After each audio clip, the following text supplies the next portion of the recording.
You ever notice how no matter how logical you try to be, a single text, a sideways glance, or a careless word can flip your mood like a switch?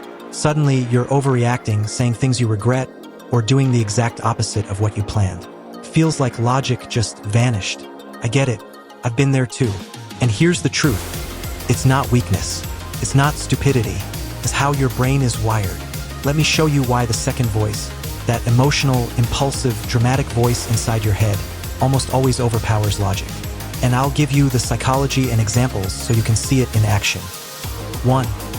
Two brains in one: fast versus slow thinking. Inside your head, there are two systems fighting for control. System 1, fast, emotional, automatic. System 2, slow, logical, deliberate. Psychology. System 1 evolved to keep you alive. It reacts before you even think. System 2 takes effort, energy, and time. Example: imagine stepping off a curb and seeing a car coming. You don't calculate its speed, you jump back. Emotion beats logic because speed equals survival. 2. The amygdala hijack: emotion first, logic later. Your amygdala, a tiny almond-shaped part of your brain, is like a smoke alarm. It reacts instantly to anything that feels like danger. Psychology. When triggered, it floods your body with stress hormones, adrenaline, cortisol. That physical storm hijacks your ability to think rationally. Example: that's why during an argument, your voice shakes and your heart races, even if you know it's not life or death. Logic is still booting up while your body's already in fight or flight. 3. Energy conservation: why logic gets tired fast. Here's the dark truth. Your brain is lazy. Logic costs energy, so your brain often defaults to shortcuts, emotions, habits, impulses. Psychology: the prefrontal cortex, your logic center, runs on limited fuel. When you're tired, stressed, or hungry, it shuts down faster.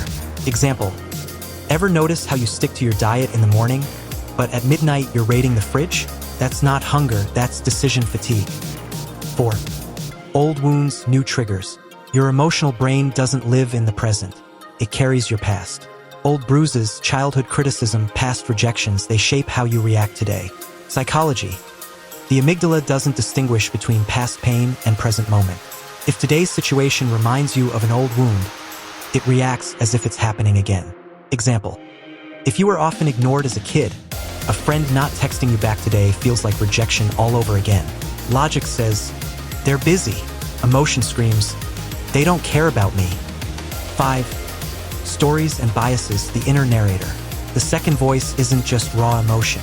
It's also a storyteller, and it's a manipulative one.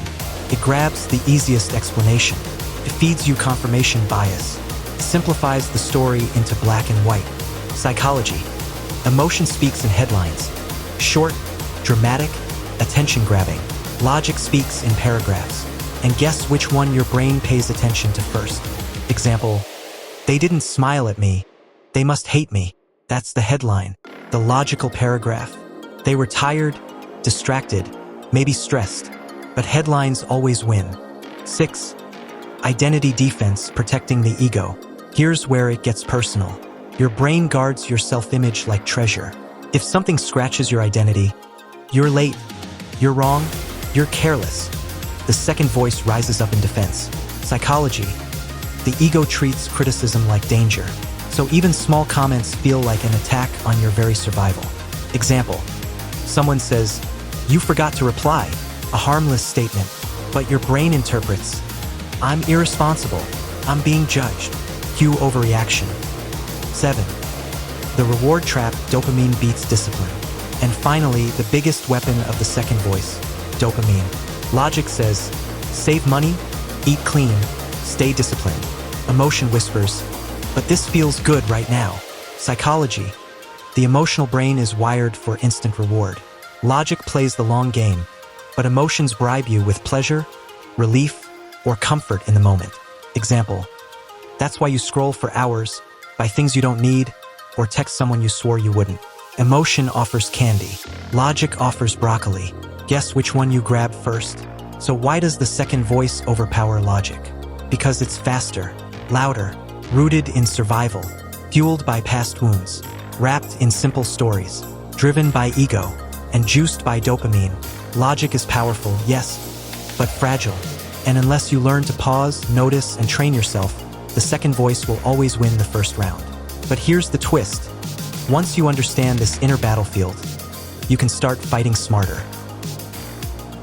If this pulled back the curtain on your own mind, don't just walk away.